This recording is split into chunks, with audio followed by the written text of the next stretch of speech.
नमस्कार दोस्तों, स्वागत है आपका आपके अपने YouTube चैनल हिंदी सिर पे। हम सभी रामस्वरूप चतुर्वेदी जी के मूल पुस्तक हिंदी साहित्य और संवेदना का विकास का वाचन कर रहे हैं। बिहारी तक का वाचन हो चुका है, आगे से हमें देव तक का वाचन करना था। तो आइए कक्षा को आगे बढ़ाते हुए वाचन को आरंभ करते हैं। देव देव को सामान्यतः रीतिकाल का श्रेष्ठतम रचनाकार माना गया है। याद रखिएगा, देव को बिहारी को शुक्ल जी मानते हैं और रामस्वरूप चतुर्वेदी जी देव। और बिहारी और देव में अक्सर विवाद है ये बहुत आलोचकों के बीच में कि कौन श्रेष्ठ कवि है। देव को सामान्यतः रीतिकाल का श्रेष्ठतम रचनाकार माना गया है। हिंदी आलोचना में बिहारी और देव या देव और बिहारी का मूल्यांकन बहुत कुछ तुलनात्मक रूप में होता रहा है और इस अनवरत तुलना की औचित्य काफी सीमा तक समझा जा सकता है। दोनों कवियों की काव्य भाषा परिनिष्ठित ब्रज भाषा है। दोनों यानी कि ब्रज भाषा में कविता करते हैं और उसके साथ दोनों का पूरा तादात्म्य है। पर इस प्रसंग में यह परिलक्षित किया जा सकता है कि ब्रज भाषा के नाद सौंदर्य की परख देव में अपेक्षातया अधिक है।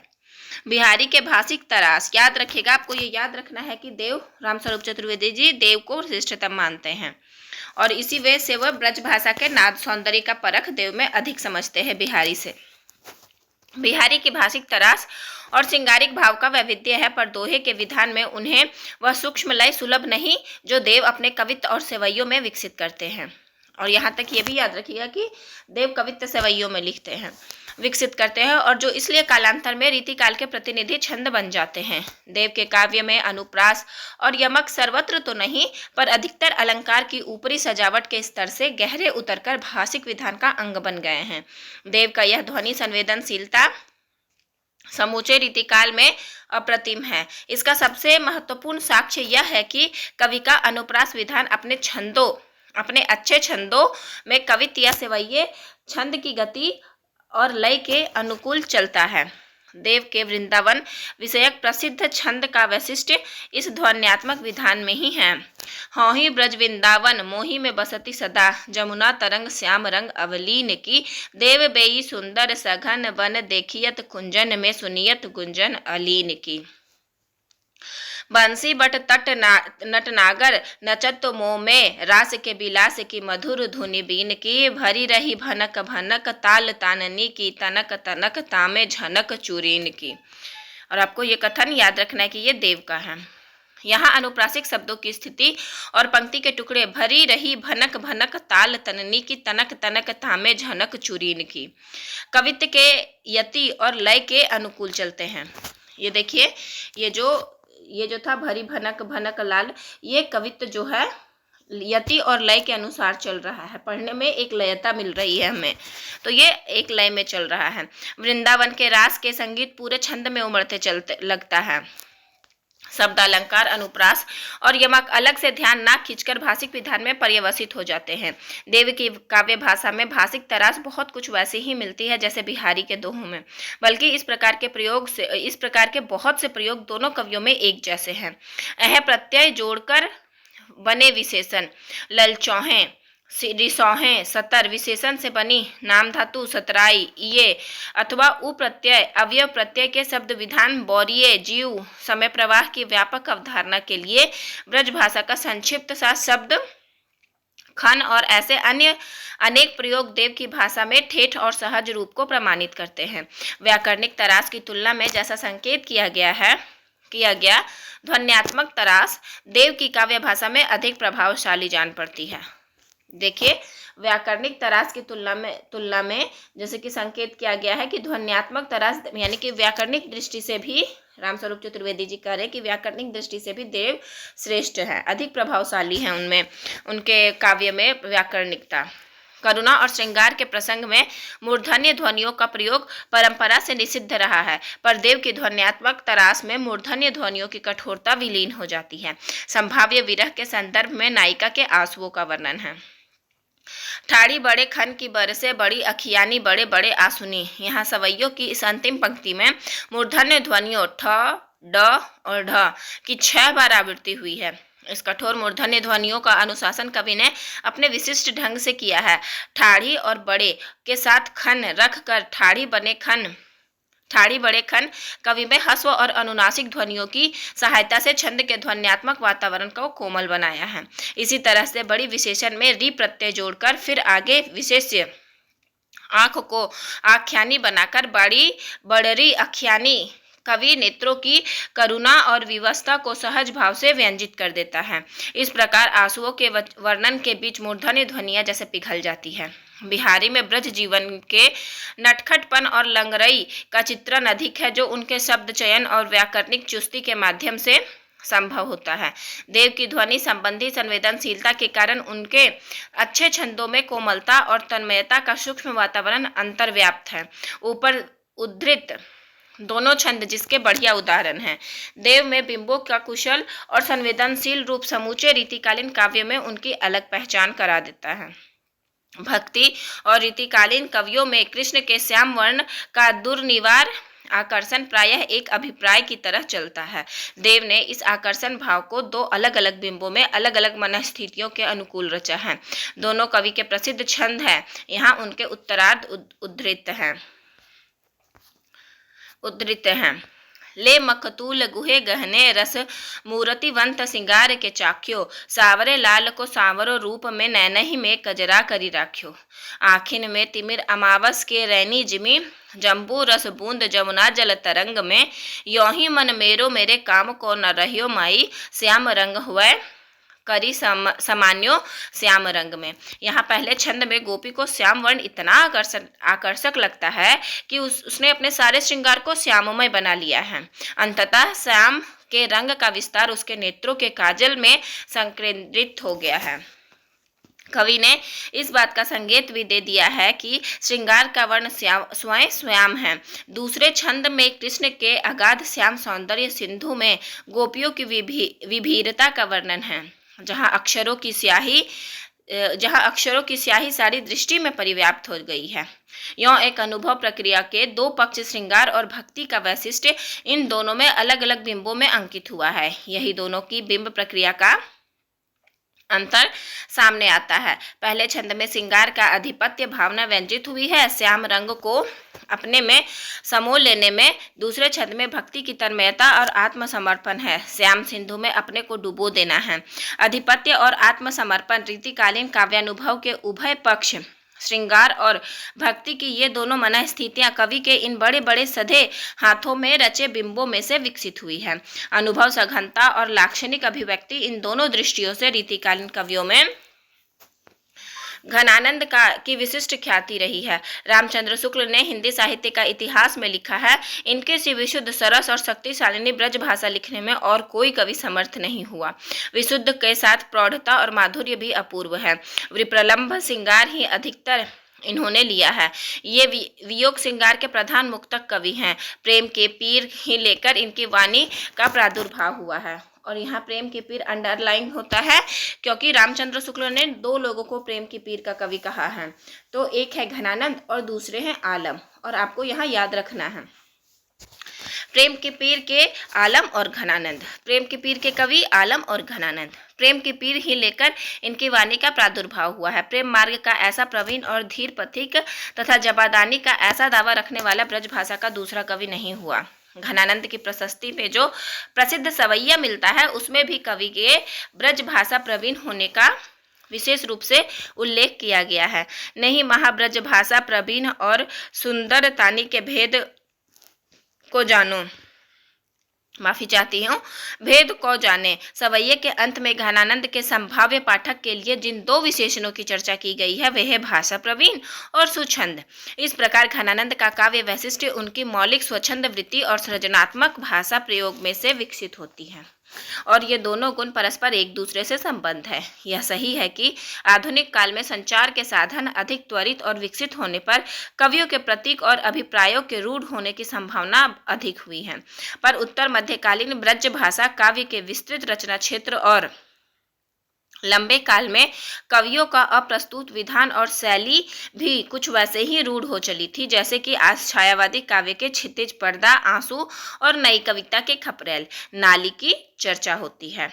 रीतिकाल की भाषा के रीतिकाल में भाषा के जड़ीभूत होने का उल्लेख तत्कालीन कवि ठाकुर ने बड़ी खींच और पीड़ा के साथ व्यक्त किया है। यहाँ देखिए ठाकुर क्या बता रहे हैं कि रीतिकाल में भाषा कैसे जड़ीभूत होने लगी, उसमें जड़ता आने लगी, कि मतलब एक तय है कि ये चलेगा तो वो चलेगा ही। यही होती है जड़ता, कि किसी मान्यता को लेकर हम पहले से ही हैं, उसमें कोई शोध परिवर्तन नहीं हो सकता, चाहे हमें कोई कितने भी समझाए।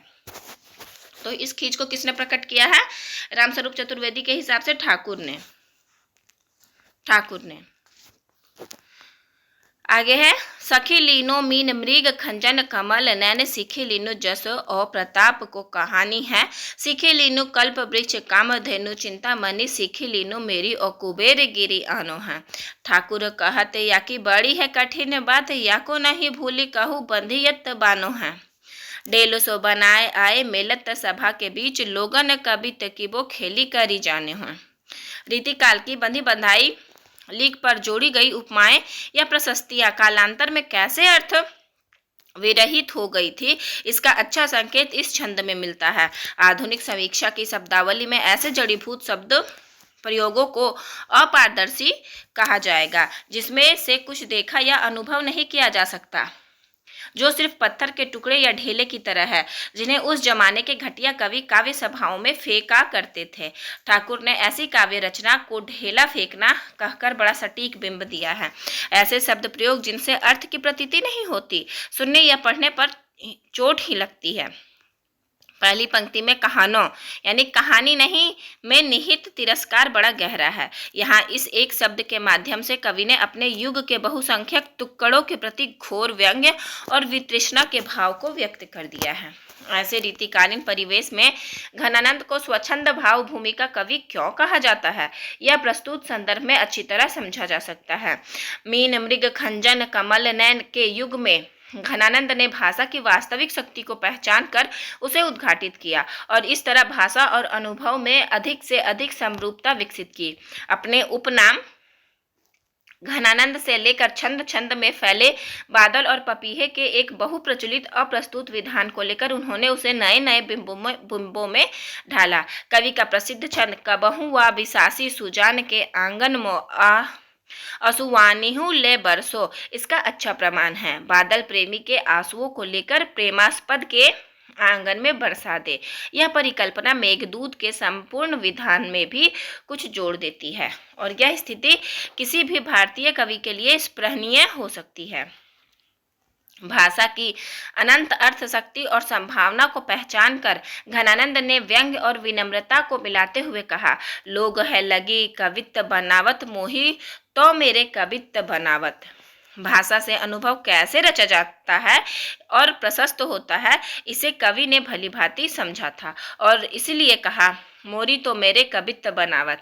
दूसरी ओर रीतिकालीन अंधानुकरण की प्रवृत्ति के प्रति ठाकुर ने बाद में चलकर अपनी जिस वितृष्णा को एक पूरे छंद में व्यक्त किया, प्रेमी कवि घनानंद उसे दो छोटे शब्दों में कह देते हैं, लोग और लागी। और लोग तो कवित्त बनाने में लगे हैं, मेरा निर्माण मेरे कवित्तों ने किया है। लोग तुलनीय पहले उद्धृत छंद में ठाकुर का प्रयोग लोगन और लागी में जो तिरस्कार भाव व्यंजित होता है, वह जितना हल्का है उतना ही पैना भी। भाषा की इस गहरे स्तर पर पहचान करके कवि ने अनुभव को सूक्ष्मतम रूपों में पकड़ा है। वियोग की चरम मनः स्थिति में प्रेमी का कहना है, मो गति बूझी परे तब ही जब होहु घरी कहूँ आप ते न्यारे। यहाँ स्वयं अपने से विलग होने की कल्पना जितनी सूक्ष्म है उतनी ही मार्मिक। योग की भावभूमि को कवि ने मानो कविता के स्तर पर संभव कर दिया है। घनानंद की स्वच्छंदता, उनके बिंब विधान, भाषा प्रयोग और प्रेम की मनस्थितियों के चित्रण में सर्वत्र दिखती है। आधार भाषा के स्तर पर घनानंद की भाषा परंपरागत साहित्यिक ब्रज भाषा से अलग कुछ स्वच्छंद रूप लिए हुए है। याद रखिएगा कि आधार भाषा के स्तर पर, यानी कि हम रचना कर रहे हैं, मेरा जो आधार भाषा है, घनानंद की भाषा परंपरागत साहित्यिक ब्रज भाषा से अलग था, स्वच्छंद रूप लिए हुआ था, यानी कि ब्रज भाषा से थोड़ा अलग रूप में वो अपने तरीके से लिख रहे थे। ब्रज के एकदम ठेठ प्रयोग उनकी भाषा में अपेक्षतया अधिक है। उदाहरणार्थ यानी उदाहरण के लिए झरा, जिसका अर्थ एकदम है, बनाए मतलब बिल्कुल है, ओट पाए मतलब उत्पात है। ऐसे प्रयोग सामान्यतः पाठक और सुधी व्याख्या दोनों के लिए कभी कभी अर्थबोध की समस्या उत्पन्न कर देते हैं। और यहाँ देखिए उनकी ब्रजभाषा पूरी तरह से ठेठ ब्रजभाषा थी, जिसका वो समस्या बता रहे हैं कि पाठक और व्याख्याकार दोनों के लिए वो समस्या का मतलब समस्या उत्पन्न करने वाली बात है। दूसरी ओर कवि के विशिष्ट प्रयोग हैं जिनसे भाषा में नई क्षमता विकसित होती है। एक तरफ तो उनका ये कर रहा है कि इससे समस्या उत्पन्न होती है, और दूसरी तरफ बता रहे हैं कि ये जो है विशिष्ट प्रयोग है और इसमें भाषा की नई क्षमता आती है। उपसर्ग लगाकर अनमीच, अनपहचान, अनमोह जैसे नए ढंग के शब्द रचना घनानंद में बहुत जगह मिलती है। इस पंक्ति में अनमीच का प्रयोग बड़ा कलात्मक और सार्थक बन पड़ा है घनानंद सोच महा मरिबो अनमिच बिनाय जी भी। मन की इस दुहेली दशा का बारीक विरोधाभास अनमीच के बिना उभर नहीं सकता था। जैसा पहले संकेत किया गया, बादल और चातक और उनके निष्ठुर कोमल स्नेह संबंध की प्रक्रिया का बिंब घनानंद के समूचे कृतित्व में परिव्याप्त है। वियोग में उपलब्ध घनानंद का यह रूप, जिसे आधुनिक कवि प्रसाद ने आंसू में विविध मनस्थितियों के बीच से विकसित किया है, कवि के उपनाम घनानंद में आकर जैसे केंद्रीभूत और घनीभूत हो गया है। तुलसी ने भक्ति के संदर्भ में विशेषता दोहावली में चातक और घन के रूपक को प्रस्तुत किया है, पर उनका प्रयोग काव्य भाषा के धरातल पर उतना नहीं जितना कि व्यावहारिक दृष्टांत के रूप में है। घनानंद प्रेम और विरह की अनेक मनस्थितियों में बार बार नए सिरे से इस बिंब को रचते हैं, इसलिए पुनरावृत्ति या एक रसता का खतरा नहीं रह जाता। यानी कि देखिए वो हर बार भाषा में कुछ कुछ प्रयोग करते रहते हैं, इस कारण से उनकी रचना में एक रस्ता का खतरा नहीं है बिल्कुल, बल्कि मुक्तक रूप में लिखे गए अलग अलग छंद इस एक बिंब में आकर परस्पर जुड़ जाते हैं और फलतः इस बिंब में एक विराटता का आयाम विकसित हो जाता है। प्रेमी की कामना की बादल उसी के आंसू लेकर उसके प्रिय के आंगन में बरसा दे। कवि की इस कल्पना का उल्लेख पहले किया जा चुका है। एक अन्य छंद में तो कवि ने बड़ी कुशलता से सुजान को घनानंद और अपने को चातक बनाकर प्रेमी युगल की अद्वैतता प्रदर्शित की है। उदाहरण देखिए कि उन्होंने क्या किया है कि सुजान को घनानंद बता दिया और अपने को चातक बना लिया है। चातक बनाकर प्रेमी युगल की अद्वैतता, यानी कि जो सुजान उनकी प्रेमिका थी वो घनानंद के रूप में है इस पंक्ति में, और खुद वो चातक के रूप में है। यहाँ देखिए, चाहे प्राण चातक सुजान घनानंद को दया कहूँ काहू को परे न काम कूर सो।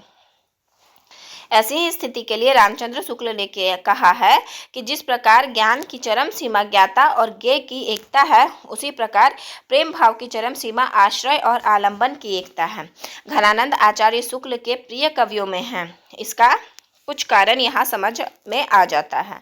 आश्रय और आलंबन की एकता की भाव भूमि पर आकर कवि वाचालता से मौन की ओर उन्मुख हो, यह स्वाभाविक है। घनानंद ने मौन की महिमा को पहचाना और यह जानना रोचक लग सकता है कि जिस तरह उन्होंने मौन के भाव को एक कारुणिक रूप में नहीं वरन दार्शनिक निष्पत्ति के रूप में ग्रहण किया है, कुछ उसी प्रकार से आधुनिक कवि अज्ञेय की परवर्ती रचनाओं में मौन को अभिव्यंजना के रूप में ग्रहण किया गया है। उनकी कृति आंगन के पार द्वार की पहली कविता की मुख्य वस्तु यही है। बड़बोलेपन के समक्ष मौन की सार्थकता, यानी कि मौन वहाँ प्रधान है बड़बोलापन के सामने, और यह वस्तु विकसित होते होते संकलन की अंतिम लंबी कविता असाध्य वीणा में निष्पन्न होती है। यहाँ मौन एक और दार्शनिक अनुभव है और दूसरी ओर काव्य भाषा की दृष्टि से मित्त कथन। रीतिकालीन काव्य की सामान्य भंगिमा ऊहा के अतिशयोक्ति की मानी जाती है। उसके बीच घनानंद के मित्त कथन जितना प्रीतिकर है उतना ही विस्मयजनक भी। उनके काव्य में मौन ही की कथा और मौन में पुकार गहरे स्तर पर अंतर्व्याप्त है। व्याकरणिक स्तर पर अन उपसर्ग के नए ढंग के जैसे प्रयोग और सृजनात्मक स्तर पर मौन का महत्व घनानंद को रीतिकालीन परिवेश से आगे की स्थिति में ले जाते हैं। ना उनमें रीतिकाल का मीन मृग खंजन कमल नयन है और ना जस और प्रताप को कहानो है, और शायद इसलिए उनका कृतित्व रीतिकाल की श्रेष्ठतम उपलब्धियों में से है। ऐसा रामस्वरूप चतुर्वेदी जी मान रहे हैं। रीतिकाल के अंतिम प्रसिद्ध आचार्य, यहाँ याद रखिएगा कि भिखारी दास को वो आचार्य रूप में देखते हैं, कवि रूप में नहीं। रीतिकाल के अंतिम प्रसिद्ध आचार्य के रूप में भिखारी दास की गणना होती है। भिखारी दास सजग और सतर्क रचनाकार हैं और उनकी स्पष्ट और घोषित महत्वाकांक्षा कविता के पक्ष में है। आगे के सुकवि रिझी हैं तो कविताई ने राधिका कन्हाई सुमिरन को बहानो है, पर माफी चाहती हूँ, पर यह एक करुण व्यंग्य है कि सजगता और सतर्कता कविता के हित में नहीं है, आचार्यत्व के हित में भले हो, इसलिए वे रीतिकाल के अंतिम प्रसिद्ध आचार्य कहे जाते हैं, अंतिम प्रसिद्ध कवि नहीं। और ये बात आपको याद रखना है कि भिखारी दास अंतिम प्रसिद्ध आचार्य है, प्रसिद्ध कवि नहीं है। अपने ग्रंथ काव्य निर्णय, और यहाँ पे आपको इनकी रचना काव्य निर्णय को बहुत ध्यान से और बहुत याद रखना कि भीख मांग, आपको याद रखने के लिए मैं कह रही हूँ कि भिखारी दास की रचना है काव्य निर्णय, भीख मांगने का काव्य निर्णय लिया, ऐसा हम सिर्फ याद करने का, भिखारी दास की रचना याद करने के लिए मैं बता रही हूँ। भिखारी दास से याद रखिएगा, दास जो है वो भीख मांगने का निर्णय लिया, भीख मांगकर भी काव्य रचने का निर्णय लिया है, काव्य निर्णय। क्योंकि एनटीए के ध्यान रामस्वरूप चतुर्वेदी जी पे है, क्योंकि उन्होंने सारी हर कवि के सारी रचनाओं का नहीं लिया है, कुछ कुछ रचनाओं जो बहुत महत्वपूर्ण हैं उसको लिया है, उसका नाम उन्होंने अपनी रचना में रखा है, और वो बहुत महत्वपूर्ण और दृष्टि जो है एनटीए वाले ने उस पर बहुत पैनी बनाए रखी है, इसलिए आपको याद रखना है भिखारी दास की रचना काव्य निर्णय है। अपने ग्रंथ काव्य निर्णय के आरंभ में दास ने ब्रज भाषा प्रयोग के संबंध में लिखा है, ब्रज भाषा हेत ब्रज भाषा ही ना अनुमानो ऐसे ऐसे कवि ने की बानी हुसो जानिए। यहाँ आचार्य ने प्रायः 300 वर्षों की ब्रजभाषा काव्य परंपरा को समझते हुए, ये भी याद रखना है, 300 वर्षों की ब्रजभाषा काव्य परंपरा को समझते हुए काव्य निर्णय की रचना काल सन 1946 में ईस्वी में है, 46 ईस्वी है। इस महत्वपूर्ण तथ्य की ओर संकेत किया है कि, माफी चाहती हूँ 1900 नहीं है, ये 1700 है, 1746, मैं भी कहा 1746। इस महत्वपूर्ण तथ्य की ओर संकेत किया है कि किसी व्यापक काव्य भाषा में रचना करने वाला कवि आवश्यक नहीं कि उसकी स्वयं उसी के क्षेत्र का निवासी हो। काव्य की परंपरा विकसित होने पर इतनी पुष्ट हो जाती है कि मौखिक रूप के अतिरिक्त उसे साहित्यिक रूप में भी सीखा और ग्रहण किया जा सकता है। भिखारी दास अवध के रहने वाले थे और उनकी यह उक्ति बहुत कुछ अपने काव्य प्रयत्नों का औचित्य सिद्ध करने के लिए भी हो सकती है, पर इस तरह तो हर कवि द्वारा लिखी हुई आलोचना अंततः आत्मरक्षा और आत्मस्पष्टीकरण का ही साधन होती है। भिखारी दास के उपयुक्त भाषा लक्षण से मध्य देश अथवा हिंदी प्रदेश की काव्य भाषा के स्वरूप पर अच्छा प्रकाश डाल पड़ता है।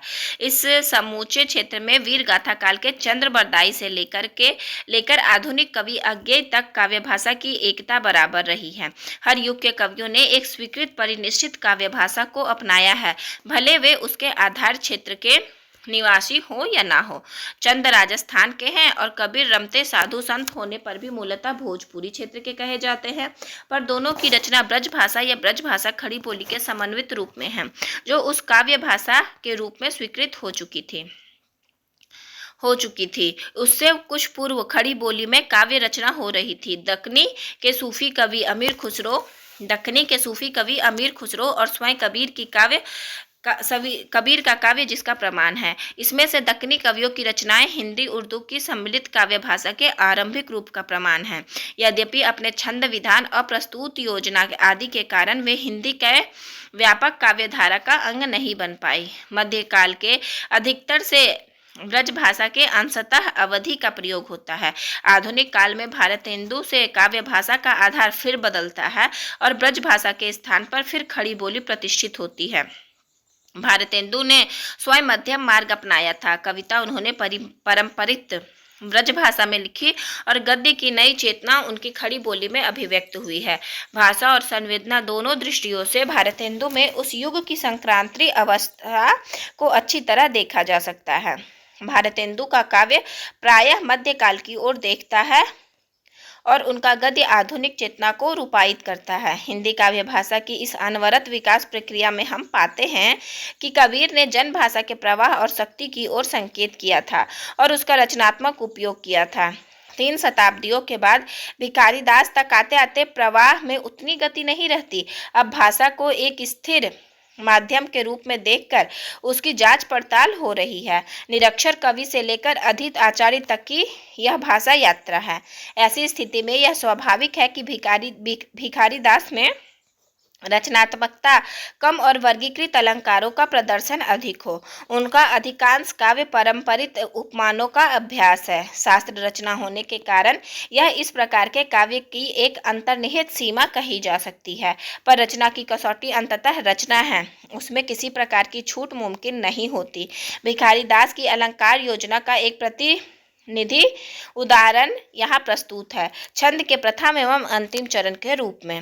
अलक पे अलिवृंद भाल पे अरथ चंद भूपे ध्वनु नयनई नयननी पे वारो कंज दल में अचल नितंबन पे जंघनी कदली खम्भ बाग पग तल वारो लाल मखमल में। ऐसे छंदों में लगता है कि शरीर रचना विलुप्त हो गई है, सिर्फ अलंकार ही अलंकार दिखते हैं। कवि की इस प्रवृत्ति से खींचकर ही आनन है अरविंद न फूलियों वाले छंदों को लेकर आचार्य शुक्ल ने व्यंग्य किया है। ऐसी संकट में पड़ी हुई नायिका शायद ही कहीं दिखाई पड़े, और तब समझ में आता है कि संकट अकेले नायिका का ही नहीं, कविता का भी है। भिखारी दास यदि रीतिकाल के अंतिम प्रसिद्धाचार्य हैं तो पद्माकर अंतिम प्रसिद्ध कवि। पद्माकर के काव्य में रीतिकाल के सभी विशेषताओं का समाहार हो जाता है। भाषिक तरास, ध्वन्यात्मक संवेदनशीलता, लय विधान, कोमल श्रृंगार भावना और हल्की विचक्षणता, पर इसके बावजूद कोई भी एक विशिष्टता उनके कृतित्व में घनीभूत नहीं हो पाती। जैसे बिहारी की विचक्षणता या विच्छनता होना चाहिए, देव की तन्मयता, मतीराम के कोमल श्रृंगार भावना और गहनानंद की लाक्षणिक शैली। इसलिए पद्माकर रीतिकाल के सर्वाधिक प्रिय कवियों में तो हैं, पर उनका अपना कोई वैशिष्ट्य नहीं उभर पाता। उनकी कोई यदि एक विशेषता कही जा सकती है तो सीधी सादी चित्रमयता, जो कवियों के सूक्ष्म और जटिल बिंब विधान से अलग है।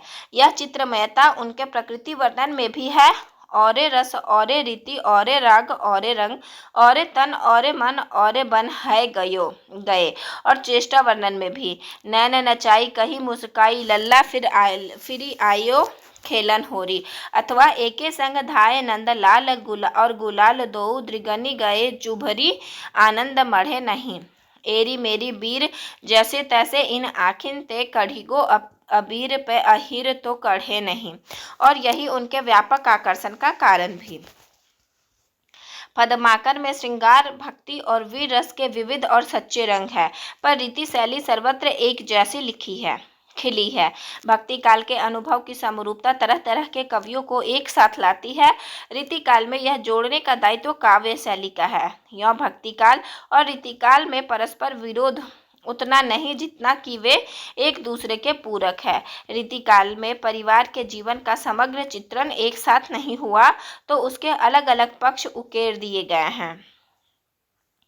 रीतिकालीन कविता का विकास ब्रजभाषा के विकास से अभिन्न हो गया है, न सिर्फ भाषिक स्तर पर, वरन राधा कृष्ण की क्रीड़ा स्थली ब्रज क्षेत्र की संस्कृति और माध्यम रूप में भी। उत्तरकालीन ब्रजभाषा के विकास क्रम में यह बात आसानी से परिलक्षित की जा सकती है कि काव्य भाषा के सामान्य रूप में बहुत से उपमान और प्रतीक क्रमशः रूढ़ होते गए हैं। रीतिकाल के ठाकुर जब अपने अनेक समकालीनों के प्रति संकेत करते हुए खींच और व्यंग्य के तीखे स्वर में कहते हैं, सीखी लीनो मिन मृग खंजन कमल नैन, तो उनकी कठिनाई समझ में आती है। यह अकारण नहीं था कि भारतेंदु तक आते आते काव्य भाषा के रूप में ब्रज भाषा की क्षमता छिज जाती है और नई शक्ति संभावना के रूप में खड़ी बोली के प्रयोग आरंभ होता है। यह हिंदी काव्य भाषा को असाधारण सुविधा रही है कि अपने लंबे विकास क्रम में एक आधार के चुकने पर वह दूसरे आधार को स्वीकार कर लेती है। यह भी इतिहास का तथ्य है कि ठाकुर के मीन मृग खंजन कमल नैन की ही तरह परवर्ती छायावाद के प्रतीक और उपमान कालांतर में रूढ़ हो जाते हैं और आवृत्त होने लगते हैं। कबीर और सुर से आरंभ हुई ब्रज भाषा कैसे विकसित और समृद्ध हुई और फिर कैसे उत्तर रीतिकाल में वह जड़ और स्थिर होती गई, इसका एक रोचक साक्ष्य इस काल के आचार्य कवि भिखारी दास में मिलता है, जिन्होंने काव्य भाषा में कोई नई क्षमता विकसित नहीं की, परंतु अपने काव्य निर्णय में के आरंभ में ही काव्य भाषा के रूप में ब्रज भाषा प्रयोग की शास्त्रीय व्याख्या की है। संत कबीर के समय से अब बहते नीर की तरह भाखा मानो आचार्य भिखारी दास तक आते आते फिर कूप जल में परिणत हो गई। रीतिकालीन काव्य भाषा में बहुत बार अप्रस्तुत विधान भाषा का अंग नहीं बन पाता, उसका अस्तित्व अलग ही बना रहता है। इसके विपरीत बिंब की प्रकृति है कि सामान्य काव्य भाषा में पर्यवसित हो जाता है। रीतिकालीन काव्य का बहुत सा अंश तो किन्हीं शास्त्रीय लक्षणों के उदाहरण रूप में लिखा गया है। ऐसी स्थिति में अलंकारों के सजग और यत्नज प्रयोग उसमें स्वभावतः अधिक हो गए हैं। इसके अतिरिक्त भी अलंकार विधान में प्रस्तुत अप्रस्तुत दोनों के संबंध में साथ साथ कथन होने के कारण कवि का कौशल उभर कर अधिक आ जाता है। बात और भाषा का अभेद नहीं हो पाता, पर बिंब समग्र रूप में रचे जाने के कारण अप्रस्तुत पर ही अधिक आधारित होने से अपेक्षाया आसानी से काव्य भाषा के प्रवाह में घुल मिल जाता है। रीतिकालीन काव्य भाषा में बिंब प्रयोग कम और अलंकार विधान अधिक है। काव्य भाषा के रूप में ब्रज भाषा के छीजने का यह एक मुख्य कारण है, क्योंकि अलंकरण का विकास भाषा की सहज स्वाभाविक शक्ति की कीमत पर होता है, जबकि प्रत्येक बिंब अपने में विशिष्ट विधान होने के कारण आवृत नहीं होता। इसलिए उसके प्रयोग से काव्य भाषा समृद्ध होती है, क्षरित नहीं। मध्यकालीन काव्य भाषा में ब्रज भाषा का आधार सबसे अधिक समय तक प्रायः 300 वर्षों की अनवरत परंपरा में और सबसे अधिक क्षमता के साथ प्रयुक्त हुआ है। 1676 ईस्वी के आसपास लिखे गए अपने ब्रज भाषा के व्याकरण में मिर्जा खां का कहना है। देखिए, ब्रज भाषा का व्याकरण किसने लिखा है? मिर्जा खां ने। भाषा विशेषता ब्रज प्रदेश और उसके निकटवर्ती क्षेत्र से संबंध है। इसी प्रसंग में वे आगे कहते हैं, संस्कृत और प्राकृत को छोड़कर भाखा में अन्य सभी बोलियां समाहित है। यहाँ यह स्मरणीय है कि मिर्जा खां के लिए हिंदी तथा भाखा पद समानार्थक है और वे ब्रज भाषा नहीं केवल भाखा कहते हैं। मिर्जा खां को भाखा सभी भाषाओं में सर्वाधिक क्षमतावान जान पड़ती है। उनकी दृष्टि में अलंकृत काव्य के लिए यह सबसे उपयुक्त भाषा है। साथ ही प्रेमी और प्रेमिका की प्रशंसा गायन के लिए भी यह अधिकतर कवियों और सुसंस्कृत व्यक्तियों द्वारा बोली जाती है और प्रयुक्त होती है। A grammar of the Braj भाषा, पृष्ठ संख्या 7 पे ये लिखा हुआ है। यहाँ अंतिम संदर्भ स्पष्ट ही रीतिकालीन श्रृंगारिक काव्य के लिए है। ब्रज भाषा का प्रयोग मध्यकाल में इतने विस्तृत रूप में हुआ, इसके कई कारण हैं। एक तो सौरसेनी प्राकृत और अपभ्रंश का सर्वाधिक दाय ब्रज भाषा में सुरक्षित रहा, इसलिए ग्रियर्सन ब्रज भाषा को साहित्यिक हिंदुस्तानी की तुलना में पश्चिमी हिंदी का श्रेष्ठतर प्रतिनिधि मानते हैं। और ये आपको बहुत याद रखना है कि ग्रियर्सन क्या करते हैं? साहित्यिक हिंदुस्तानी की तुलना में, यानी जो हिंदुस्तान में जो साहित्यिक भाषा चल रही थी उसकी तुलना में पश्चिमी हिंदी का श्रेष्ठतर प्रतिनिधि ब्रज भाषा को मानते हैं। सौरसेनी अपभ्रंश से सीधे विकसित होने के कारण ब्रज भाषा में ध्वन्यात्मक लालित्य भी अधिक माना जाता है। फिर समूचे उत्तर भारत में कृष्ण भक्ति परंपरा से जुड़े रहने के कारण ब्रज भाषा का क्षेत्र विस्तृत होता गया। एक सीमा के बाद तो ब्रज भाषा में लिखने का अर्थ हो गया राधा कृष्ण संबंधी काव्य की रचना, और राधा कृष्ण संबंधी लालित्य भाव का ब्रज भाषा के ध्वन्यात्मक लालित्य से अभिन्न हो गया। यहाँ तक कि उर्दू के कवि भी बराबर अपनी काव्य भाषा में मृदुता और लालित्य विकसित करने के लिए ब्रज भाषा के शब्दों, विशेषता ओकारांत, आज्ञा अनुरोधार्थक क्रिया रूपों, मेरा सलाम कहियो का प्रयोग करते रहे। ब्रज भाषा और उर्दू काव्य भाषा के अंतः संपर्क का विश्लेषण वस्तुतः अपने में एक स्वतंत्र अध्ययन का विषय है। नामवाची शब्दावली की दृष्टि से ब्रज भाषा अपने विकास में तत्सम की अपेक्षा तद्भव की ओर उन्मुख होती गई। यह कहना वस्तुतः एक सामान्य तथ्य की ओर संकेत करना और एक सामान्य सिद्धांत का समर्थन करना ही होगा।